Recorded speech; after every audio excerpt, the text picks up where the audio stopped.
Welcome to Apical Biology. Today we will start with our next chapter, that is how do organisms reproduce. ਇਹਦੇ ਵਿੱਚ ਅਸੀਂ ਦੇਖਾਂਗੇ ਕਿ reproduction ਹੁੰਦੀ ਕੀ ਆ। Reproduction is actually the formation of new individual from pre existing ones which possess same body design, ਕਿ ਜਿਹੜੀ ਨਵੀਂ ਸਪੀਸ਼ੀਜ਼ ਬਣਨੀ ਆ ਉਸ ਚੀਜ਼ ਦਾ ਵੀ ਜਿਹੜਾ ਬੋਡੀ ਡਿਜ਼ਾਈਨ ਆ ਉਹ ਬਿਲਕੁਲ ਆਪਣੇ ਪੇਰੈਂਟਸ ਦੇ ਵਾਂਗ ਹੋਏ। ਠੀਕ ਹੈ।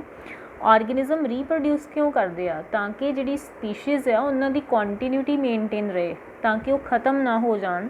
ਸਪੋਜ਼ ਕਿ ਕੋਈ ਬਰਡ ਮੰਨ ਲਓ ਤੁਸੀਂ ਕਰੋ ਹੋਏ, ਉਹਦੇ ਵਿੱਚ ਰੀਪਰੋਡਕਸ਼ਨ ਸਟਾਪ ਹੋ ਜੇ ਤੇ ਆਉਣ ਵਾਲੇ ਟਾਈਮ 'ਤੇ ਕੀ ਹੋਏਗਾ ਕਿ ਜਿੰਨੇ ਵੀ ਐਗਜ਼ਿਸਟਿੰਗ ਕਰੋਜ਼ ਨੇ ਉਹ ਤੇ ਉਹਨਾਂ ਦੀ ਇੱਕ ਲਾਈਫ ਸਪੈਨ ਹੋਏਗਾ, ਉਹਨਾਂ ਦੀ ਹੌਲੀ ਹੌਲੀ ਕਰਕੇ ਡੈਥ ਹੋ ਜਾਏਗੀ, ਅਲਟੀਮੇਟਲੀ ਉਹ ਖਤਮ ਹੋ ਜਾਣਗੇ। ਇਸ ਚੀਜ਼ ਨੂੰ ਅਵੋਇਡ ਕਰਨ ਵਾਸਤੇ ਕਿ ਸਪੀਸ਼ੀਜ਼ ਧਰਤੀ ਉੱਪਰੋਂ ਖਤਮ ਨਾ ਹੋ ਜਾਣ, reproduction is necessary for individual to maintain their population on the earth. ਠੀਕ ਹੈ।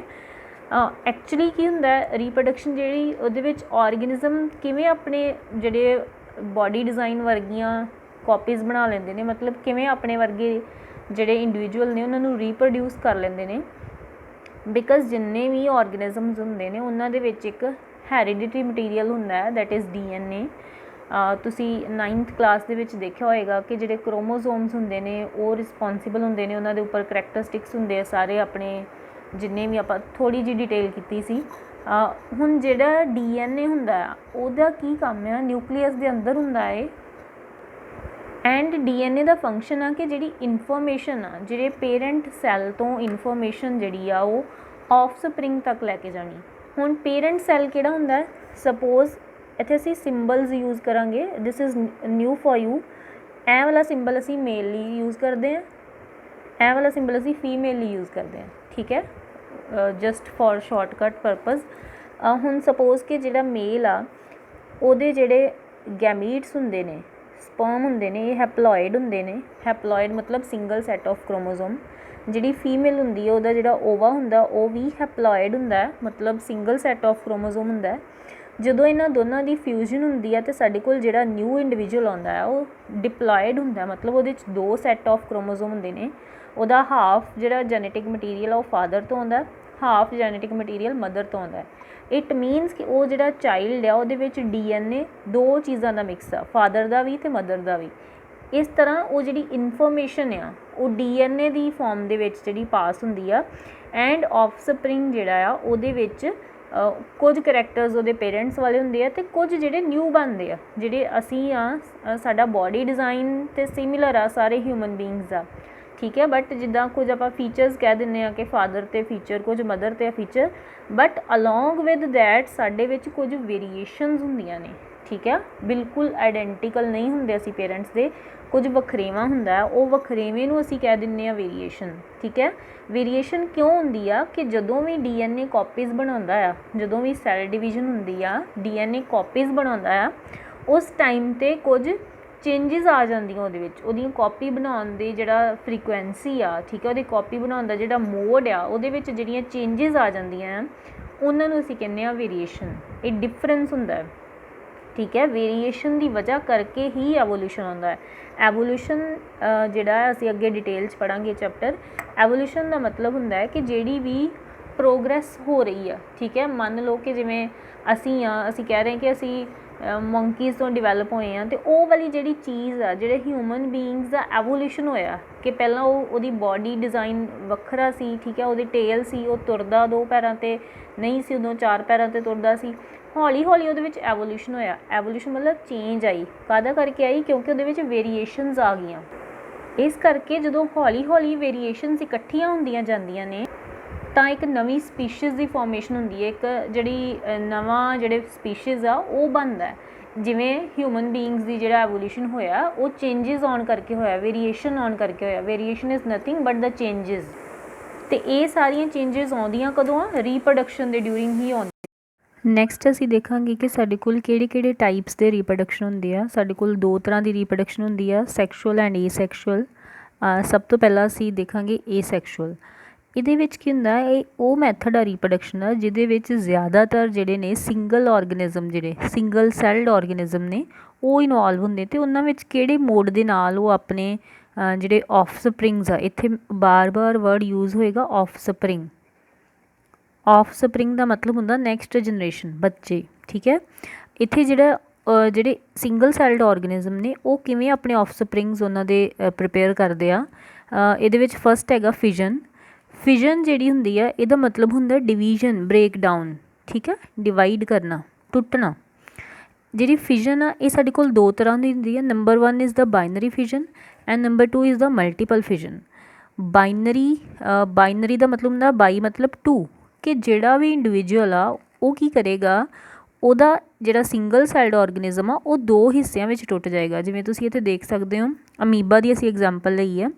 ਅਮੀਬਾ ਜਿਹੜਾ ਉਹਦੇ ਵਿੱਚ ਕੀ ਹੁੰਦਾ, ਫਿਜ਼ਨ ਦੇ ਦੌਰਾਨ ਉਹਦੀ ਫਿਜ਼ਨ ਦਾ ਕਰਕੇ ਉਹਦੀ ਰੀਪਰੋਡਕਸ਼ਨ ਹੁੰਦੀ ਆ, ਕਿ ਜਦੋਂ ਇਹਨੇ ਰੀਪਰੋਡਿਊਸ ਕਰਨਾ ਆ, ਨਿਊ ਇੰਡੀਵਿਜੂਅਲ ਫਾਰਮ ਕਰਨਾ ਆ, ਉਸ ਟਾਈਮ 'ਤੇ ਇਹ ਵਾਲਾ ਅਮੀਬਾ ਜਿਹੜਾ ਹੈ ਥੋੜ੍ਹਾ ਫਲੈਟਨ ਹੋਣਾ ਸ਼ੁਰੂ ਹੋ ਜਾਂਦਾ ਹੈ। ਠੀਕ ਹੈ, ਵੈਸੇ ਇਰਰੈਗੂਲਰ ਸ਼ੇਪ ਦਾ ਹੁੰਦਾ, ਇੱਥੇ ਫਲੈਟਨ ਹੋਣਾ ਸ਼ੁਰੂ ਹੋ ਜਾਂਦਾ ਥੋੜ੍ਹਾ। ਇਹਦੇ ਵਿੱਚ ਫਿਰ ਇਹ ਵਾਲੀ ਜਿਹੜੀ ਕੰਸਟ੍ਰਿਕਸ਼ਨ ਹੈ ਥੋੜ੍ਹੀ ਹੋਰ ਡੂੰਘੀ ਹੁੰਦੀ ਜਾਂਦੀ ਹੈ, ਹੋਰ ਡੂੰਘੀ ਹੁੰਦੀ ਜਾਂਦੀ ਹੈ।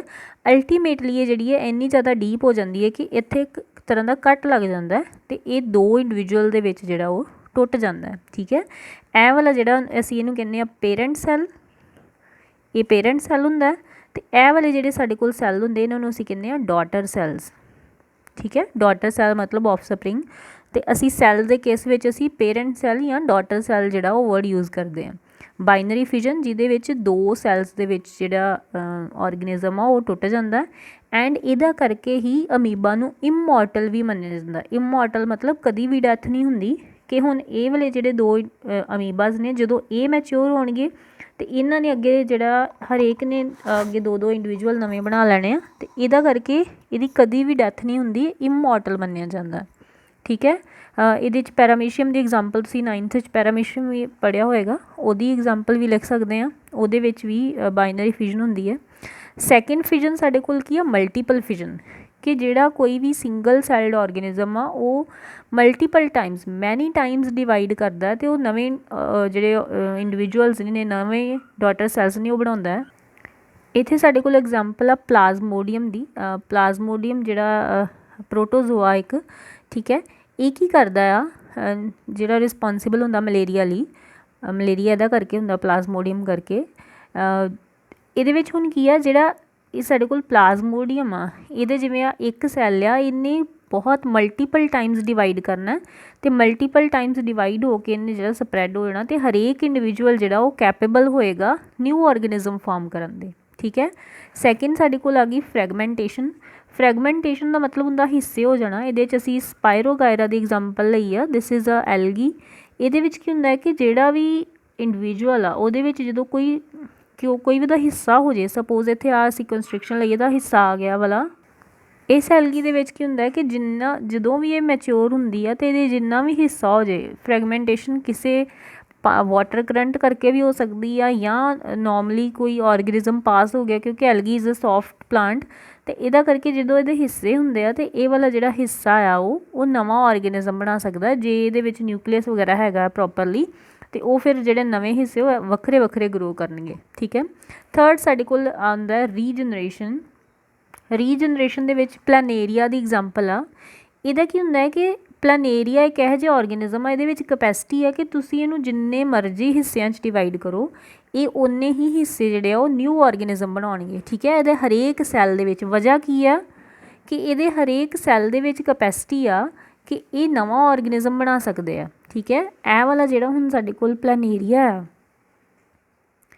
ਸਪੋਜ਼ ਕਿ ਇਹਨੂੰ ਅਸੀਂ ਆਹ 3 ਹਿੱਸਿਆਂ 'ਚ ਡਿਵਾਈਡ ਕੀਤਾ, ਅਤੇ ਇਹਦੇ ਜਿਹੜੇ 3 ਹਿੱਸੇ ਨੇ ਉਹ ਵੱਖਰੇ ਵੱਖਰੇ ਪਲੈਨੇਰੀਆ ਬਣਾਉਣਗੇ। ਇਹਨਾਂ ਤਿੰਨਾਂ ਨੂੰ ਤੁਸੀਂ ਫਿਰ ਭਾਵੇਂ 3 ਵਿੱਚ ਡਿਵਾਈਡ ਕਰ ਲਓ, ਫਿਰ ਨਵੇਂ ਬਣਾਉਣਗੇ। ਵਜ੍ਹਾ ਕੀ ਆ ਕਿ ਇਹਦਾ ਪਲੈਨੇਰੀਆ ਦਾ ਹਰੇਕ cell is capable of giving rise to a new individual. Next ਆ ਗਿਆ ਸਾਡੇ ਕੋਲ ਬਰਡਿੰਗ। ਬਰਡਿੰਗ ਦੇ ਵਿੱਚ ਅਸੀਂ ਐਗਜ਼ਾਮਪਲ ਲੈਂਦੇ ਹਾਂ ਹਾਈਡਰਾ ਦੀ। ਇੱਥੇ ਹਾਈਡਰਾ ਦੀ ਐਗਜ਼ਾਮਪਲ ਤੁਹਾਨੂੰ ਸ਼ੋ ਕੀਤੀ ਆ। ਅਦਰਵਾਈਜ਼ ਇੱਥੇ ਈਸਟ ਹੁੰਦੀ ਹੈ ਜਿਹੜੀ ਸਿੰਗਲ ਸੈਲਡ ਫੰਗਸ, ਉਹਦੀ ਵੀ ਐਗਜ਼ਾਮਪਲ ਲਿਖ ਸਕਦੇ ਹਾਂ। ਐਕਸਪਲੇਨ ਤੁਹਾਨੂੰ ਕਰਾਂਗੀ ਹਾਈਡਰਾ। ਹਾਈਡਰਾ ਦੇ ਵਿੱਚ ਕੀ ਹੁੰਦਾ ਹੈ ਕਿ ਬੱਡ ਹੁੰਦੀ ਹੈ, ਇੱਕ ਛੋਟੀ ਜਿਹੀ ਬੱਡ। ਆਹ ਹੈਗੀ ਸਾਡੇ ਕੋਲ ਪੇਰੈਂਟ ਬੋਡੀ, ਅਤੇ ਇਹ ਸਾਡੇ ਕੋਲ ਹੈਗੀ ਬੱਡ। ਠੀਕ ਹੈ, ਬੱਡ ਜਿਹੜੀ ਹੁੰਦੀ ਆ ਉਹ ਛੋਟੀ ਜਿਹੀ ਸਮੋਲ ਆਊਟ ਗਰੋਥ ਹੁੰਦੀ ਹੈ। Bud is a small outgrowth. ਠੀਕ ਹੈ, ਇਹ ਸਮੋਲ ਆਊਟ ਗਰੋਥ ਜਿਹੜੀ ਆ ਹੌਲੀ ਹੌਲੀ ਪੇਰੈਂਟ ਬੋਡੀ ਤੋਂ ਜਿਹੜੀ ਆ ਆਪਣਾ ਨਿਊਟ੍ਰੀਸ਼ਨ ਲੈ ਕੇ ਮੈਚਿਓਰ ਹੁੰਦੀ ਰਹਿੰਦੀ ਹੈ, ਥੋੜ੍ਹੀ ਵੱਡੀ ਹੋ ਜਾਂਦੀ ਹੈ। ਇੱਥੇ ਅਸੀਂ ਸੈਕਿੰਡ ਐਗਜ਼ਾਮਪਲ 'ਚ ਦੇਖ ਰਹੇ ਹਾਂ कि थोड़ी सैकेंड डायग्राम थोड़ी वड्डी हो गई है। पेरेंट ते डिपेंडेंट होंदी है फुली तो ਉਹਦੇ ਤੋਂ ਸਾਰਾ ਆਪਣਾ ਨਿਊਟ੍ਰੀਸ਼ਨ ਲੈਂਦੀ ਹੈ। ਅਲਟੀਮੇਟਲੀ ਇਹ ਜਦੋਂ ਗਰੋ ਕਰ ਜਾਂਦੀ ਆ ਫਾਈਨਲ ਡਾਇਗਰਾਮ ਦੇ ਵਿੱਚ ਤੇ ਇਹ ਕੈਪੇਬਲ ਹੋ ਜਾਂਦੀ ਹੈ ਕਿ ਆਪਣਾ ਫੂਡ ਅਟੇਨ ਕਰ ਸਕੇ ਖੁਦ, ਠੀਕ ਹੈ, ਆਪਣੀ ਪ੍ਰੋਟੈਕਸ਼ਨ ਕਰ ਸਕੇ ਖੁਦ। ਤੇ ਫਿਰ ਉਹ ਜਿਹੜਾ ਆ ਪੇਰੈਂਟ ਬੋਡੀ ਨਾਲੋਂ ਇਹ ਬੋਡੀ ਡਿਟੈਚ ਹੋ ਜਾਂਦੀ ਹੈ। ਡਿਟੈਚ ਮਤਲਬ ਵੱਖਰੀ ਹੋ ਜਾਂਦੀ ਹੈ ਤੇ ਉਹ ਅਸੀਂ ਕਹਿੰਦੇ ਹਾਂ ਕਿ ਉਹ ਆਰਗੇਨਿਜ਼ਮ ਜਿਹੜਾ ਉਹ ਬਡਿੰਗ ਦੇ ਦੁਆਰਾ ਜਿਹੜਾ ਉਹ ਪ੍ਰੋਡਿਊਸ ਹੋਇਆ।